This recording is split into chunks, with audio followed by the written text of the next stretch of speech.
हाय, hello, नमस्कार. कशा आहात सर्वजण? मस्त आणि मजेतच असाल.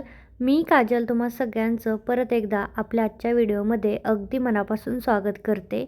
तर नवीन दिवसाची नवीन आणि मस्त सकाळी-सकाळी सुरुवात झाली आणि आज अक्षरशः आम्ही तिघेही खूप लवकर उठलो आहे. लवकर म्हणजे जरा 7 वाजताच उठलो कारण आम्हाला सगळं उरकून जायचं होतं रुद्रचं ॲडमिशन करायला. आम्ही इतकं जास्त कन्फ्यूज आहे, की आम्हाला काय करायचं आहे आणि माझ्या नवऱ्याचं फिक्सच होत नाही, की त्यांना नेमकं काय करायचं आहे. माझं काय म्हणणं आहे, की तुम्हाला एवढा रूट म्हणजे 2 तास जायला लागतात, 2 तास यायला लागतात. आम्हाला अक्षरशः इथून दमणला जायला 2 तास लागले. मग तर आमचं म्हणणं तिथे गेल्यानंतर परत म्हणतायत, "बाई पहिलंच अपडाऊन केलं असतं सॅटर्डे, संडे तर बरं झालं असतं" वगैरे, वगैरे. तर ठीक आहे. पण आता मी त्यांना म्हणते, की तुम्हाला जर कम्फर्टेबल वाटत असेल, तर अजून थोडे दिवस काढूया, एखाद वर्षभर. पण त्यांचं काही तळ्यात-मळ्यात आहे, हो, नाही म्हणत राहतात. त्यामुळं मग ॲडमिशनचं टळत राहत होतं आणि ॲडमिशन डिसेंबरमध्येच करायचं होतं. पण परत असं वाटतंय, की म्हणजे आम्ही एप्रिलच्या नंतर ते इंटरव्ह्यू द्यायला चालू करणार आहेच. पुढचं पुढं बघू जसं होईल तसं. आणि आपण म्हणतो तसं सगळ्या गोष्टी नाही होत. तर म्हटलं ठीक आहे, जाऊ दे, करूनच टाकू. आणि नवीनच स्कूल चालू झाली इथं पोदारची इंटरनॅशनल स्कूल. तिकडेच आम्ही गेलो होतो, पण काही कारणामुळे आम्ही तिकडं म्हटलं नको, कारण खूप आतमध्ये आहे आणि तिकडचा एरिया पण इतका काही मला आवडला नाही. म्हणजे खड्डे-खुडे, रस्ता नीट नाही, पाणी साचणार आहे आणि आता पावसाचे दिवस आल्यानंतर बाबा इकडं आधीच पाणी भरतं. त्यानंतर आम्ही अजून दुसऱ्या शाळेत गेलो, तिकडे फॉर्म भरले 2-3 जागेवरती. आता बघूयात, रुद्रला बोलवलं आहे फ्रायडेला परीक्षा द्यायला. जर तो एक्झाममध्ये पास झाला तर मग त्याचं ॲडमिशन कन्फर्म होईल. आम्ही मागच्या वेळी का नव्हतं केलं म्हणजे दुसऱ्या स्कूलमध्ये, कारण की प्री स्कूलला कसं राहतं, की बाबा कुठे राहू दे तर ठीक राहतं. आणि असं असतं, की प्री स्कूलला जरी तुम्ही ॲडमिशन घेतलं म्हणजे त्याला आम्ही UKGला घेणार होतो, तर तिथेही मला डोनेशन भरावं लागणार होतं. परत पहिलीत गेल्यानंतर त्याच शाळेत जर ठेवलं असताना तरीही डोनेशन भरावं लागत होतं.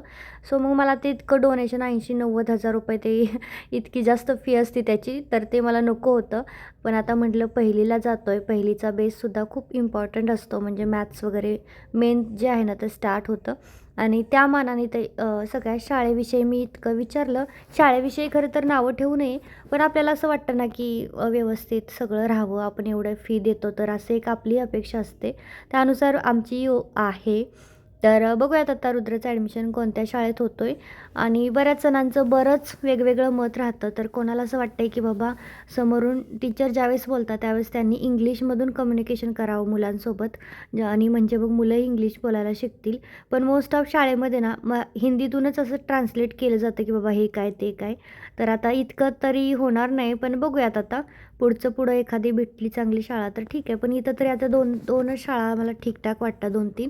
तर आम्ही तिथं टाकलेत आता. बघूयात आता रुद्रचा पास झाला तर त्याला कुठल्या शाळेत ॲडमिशन भेटते, कुठं कन्फर्म होते. तसं शाळा जूनपासून स्टार्ट होते.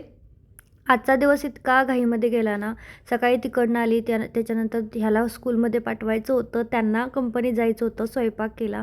त्यानंतर दिवसभर जी माझी बाकीची कामं होती ना ती केली.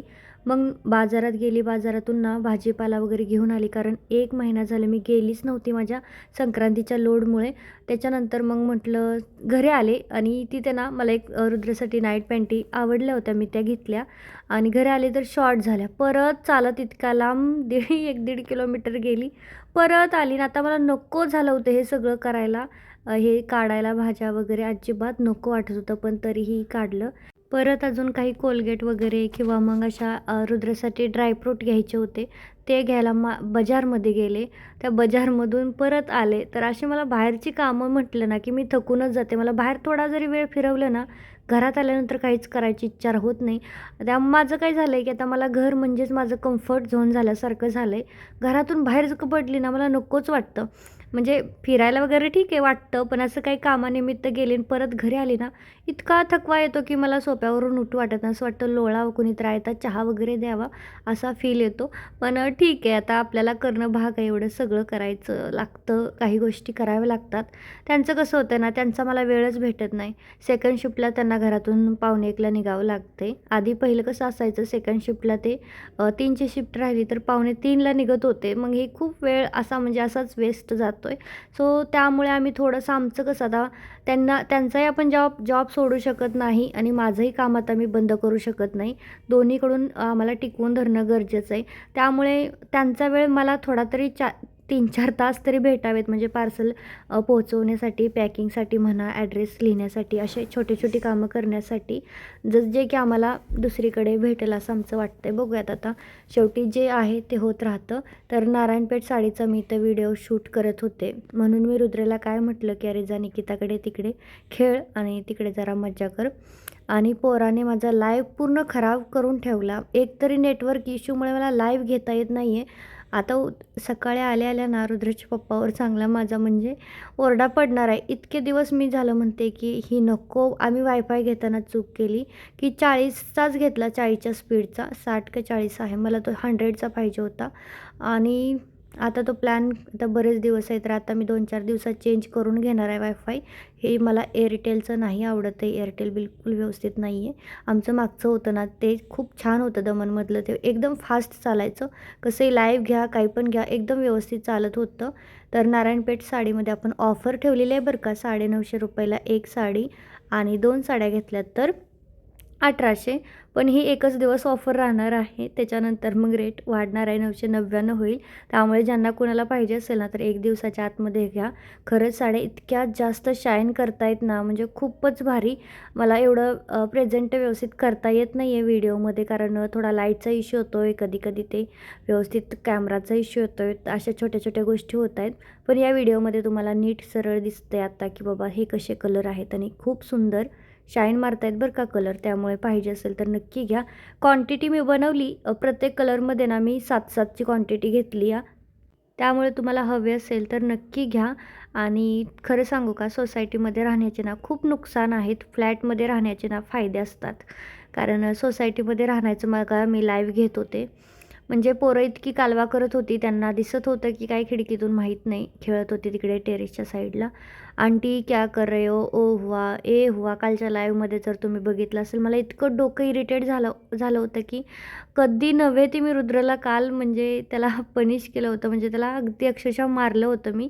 कधी नव्हे ते, कारण मी त्याला काय सांगितलं होतं की अरे मी लाईव्ह घेते, थोडं शांत मावशीकडे जा, म्हणजे मला शांततेच काम करता येईल. दार खिडक्या बंद होत्या, पण पोरं इतकी ओरडत होती खालून ना की माझा पूर्ण लाईव्ह खराब झाला. हेच आपण सोसायटी बिल्डिंगमध्ये राहत असेल ना, तर बिल्डिंगमध्ये आपल्या फ्लॅटमध्ये कोणाचं काही नसतं. सोसायटीमध्ये लय इश्यू राहतं, मोकळं-मोकळं राहतं सगळं. ते आवाज, कालवा, कळल हे सगळंच राहतं. तशी आमची सोसायटी खूप शांत आहे, पण पोरं लय आगाऊ आहे तिकडची. आणि माझा रुद्रही त्यांच्या नादाला लागून आता डेंजर व्हायला लागला आहे. त्यामुळे आता हे या घरात राहणं माझ्यासाठी लय खूप जास्त डेंजरस व्हायला लागले असं वाटतंय मला. मला माझं पोरगं पहिल्यासारखं एकदम शांत, सभ्य हवं आहे. तसा तो शांतच आहे, पण त्या पोरातनी गेला ना तसा आगाऊपणा करायला लागतो आणि मला ते नाही आवडत मग. आणि त्यांना मी सांगते हां, की रुद्रसोबत नको खेळू किंवा उसको अकेले खेळणे दो. एक आहे चांगलं जरा शांत, मी म्हणते त्याच्याशी फ्रेंडशिप ठेव तू कंटिन्यू. पण जे बाकीचे आता इकडच्यांना कसं आहे, ऑलरेडी गुजराती लोकं इतकी गर्भश्रीमंत राहतात, त्यांना काही फरक पडत नाही की काय. आता आपल्याला कसं वाटतंय की बाबा आपलं पोरगं थोडं चांगल्या शाळेत राहावं, CBSE पॅटर्नला राहावं, तसं इकडच्यांना नाही वाटत. त्यांची इकडच्यांची सगळ्यांची मुलं गुजराती मीडियमला शिकत आहेत, गचम येत नाही. म्हणजे असं होतं आहे की काहीच त्यांना फरक पडत नाही, त्यांचे ऑलरेडीचे बिझनेस आहेत तेच त्यांना पुढे असे न्यायचे आहेत. त्याच्यामुळे सोडा, आपल्याला काय करायचं म्हणा, आपण आपलं आपलं बघायचं. आणि आता मी टाकत होते कपडे सुकायला, जे की मगाच्यापासून मशीन मला आवाज देत होती, ये बाई जा घेऊन जा सुकायला टाक. आता मशीनचा एक फायदा असतो की कपडे आपल्याला धुवावे नाही लागत, पण दुसरं काम तर करावंच लागते ना. सुकायला टाका, परत ते काढा, परत ते घड्या घालून ठेवा, ह्या तर छोट्या छोट्या गोष्टी आपल्याला कराव्याच लागतात. बऱ्याच जणांचं म्हणणं आहे की हे इस्त्री तू वापरते का, तर मी ही इस्त्री वापरते आणि मला ही कामाची आहे बरं का, असं मला वाटतंय. पण परत मला असं वाटतंय की यार आपण गिव्ह अवे ठेवत नाही आहे, म्हणजे मला ज्या कोलॅबोरेशनला वस्तू येत आहेत तर मी त्या गिव्ह अवेमध्ये ठेवल्या पाहिजे, म्हणजे माझ्या सबस्क्रायबर लोकांना फ्रीमध्ये द्यायला हव्यात. यावर तुमचं मत काय आहे सांगा, कारण बरेच जण करतात, पण परत मला असं वाटतं आपण यूज केलेलं कसं द्यायचं असं वाटतं. कारण ते एकदा तर यूज होतंच, ज्यावेळेस फर्स्ट पाठवलेलं राहतं ना तर तेव्हा तरी होतं. तर माझ्याकडे बऱ्याच अशा गोष्टी आहेत ज्या मी यूजसुद्धा नाही केल्या, जसं की ते फेसेस कॅनडाचं ते फेसेस कॅनडा कशाचं तर ते हेअर रिमूव्हल नाही का, ती इथली वरची अप्पर लिप्सची वगैरे केस का निघतात ते तर मी खोललंही नाही. ती बाई माझ्या मागं लागली होती की कर बाई याचा व्हिडिओ बनव. पण माझा नवरा म्हणे की तसलं दाढी मिशा दाखवायच्या नाही काढून. आणि एक माझंही मत होतं, कारण मी मागच्या वेळी यांच्या नादाला लागून हाताचं पायाचं वॅक्स करून घेतलं होतं. आणि माझ्या आता इतकी जास्त केस म्हणजे हेअर्स वाढत राहतात ना, आणि मला ते नको नाही आवडत आहे. माझं पहिलंच ठीक होतं आणि आता मला उगाचच वाटतंय. बस ते सगळं सोडा, तुम्ही माझा अलीकडचा हात आहे ना तो नोटीस करा. माझ्या अलीकडच्या हातावरती तुम्हाला मध्येच एक गोरा गोरा गोरा पांढरा शुभ्र पॅच दिसतोय का, तर तो पॅच आहे ना तर त्याचं कोलॅबरेशनचं आहे. इतका जबरदस्त रिझल्ट आहे यार ह्या प्रोडक्टचा, कारण की ना काळ्या माणसाला अक्षरशः गोरं पान करते. आता हे किती वेळ राहतं हे बघावं लागेल, कारण मी आत्ताच हाताला लावले तेही थोडं, आणि मी क्रीम संपवली नाही, कारण मी म्हटलं की चला गावाकडून आली ना मग सगळ्या बॉडीवर ते अप्लाय करू, म्हणजे लवकर टॅन निघेल. कारण गावाकडे गेलं की ना खूप जास्त टॅन होते स्किन. मी तर माझं काम करत होते बऱ्याच, म्हणजे काम तर सतत राहतंच बरं का. माझं हात माझं म्हणजे बंदच नसतात, सुरूच राहतं सतत काही ना काही काम. म्हणजे चॅटिंग करणं, परत घरातलं करणं, पॅकिंग, कटिंग, हे सगळं बाकीचे करावं लागतं, सगळं सोबत सुरू राहतं. आणि मी तर रिप्लाय देत देत देत देत काय करत असते माहिती आहे, मी तर ऐकत असते देवाची गाणी, जी की आपोआपच लागतात. म्हणजे मी पहिल्यांदा हनुमान चालीसा लावते, त्याच्यानंतर मग बाकीची लागत जातात. पण माझं सगळ्यात जास्त जर कोणत्या देवावरती विश्वास असेल ना तर तो आहे गणपती बाप्पांवरती. खूप पहिल्यापासून श्रद्धा आहे. तर हळदी कुंकाचा विषय आज मी तुमच्यासोबत मांडते बघा. तर मी हळदी कुंकू केलेलं नाही आतापर्यंत. माझं एक म्हणणं होतं की आपण गणपतींना बाप्पाला आणि हळदी कुंकू ह्या 2 गोष्टी आपण आपल्या नवीन घरापासून स्टार्ट करूयात, नवीन घरांपासून. पण मागच्या वर्षी काय झालं होतं की रुद्राचं बोरनान केलं होतं, आणि बरेच जण म्हटले की हळदी कुंकू पण करून घे. तर मग झालं असं की हळदी कुंकू म्हणता येणार नाही त्याला, कारण हळदी कुंकू करताना पहिल्यांदा हळदी आणि कुंकूच वाण म्हणून द्यायचं असतं. मी असं काही दिलेलं नव्हतं, तर मी ते धरण्यात येतच नाही, ते बोरनांमध्येच जातं आहे. पण ठीक आहे. तर इथे बघा एक कोलॅबरेशन आलं होतं. म्हणजे किती इन्स्टावरती सोशल मीडियावरती ॲक्टिव्ह राहणं पण गरजेचं आहे. जेव्हा मी कटिंग स्टिचिंग करत राहते तर माझं इकडं लक्ष नसतंच, आणि कितीतरी कोलॅबरेशन ना माझ्या हातातून निघून जातात. तर आता इथे सुद्धा एक कोलॅबरेशन आलं होतं. सकाळी मी एक ॲक्सेप्ट केलं होतं, जे की टोटली 6,000चं होतं कोलॅबरेशन. तर ते मी सकाळी ॲक्सेप्ट केले, त्याचे प्रोडक्ट येतील.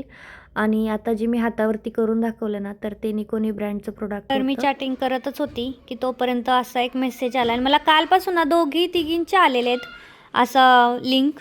तर ह्या असल्या लिंकवरती काही क्लिक वगैरे करत जाऊ नका, किंवा मग असे ओपनच नाही करायची, क्रोममध्ये जायचंच नाही. आता ही ओपन केली की लिंक डायरेक्ट जाते, किंवा ही गिफ्ट भेटतंय आणि हे अमुक भेटतंय आणि ते तमुक भेटतंय. तर मी कधी पण, मला किती पण लिंक आल्या ना तरी असल्या लिंकवरती मी क्लिक करत नाही कधी.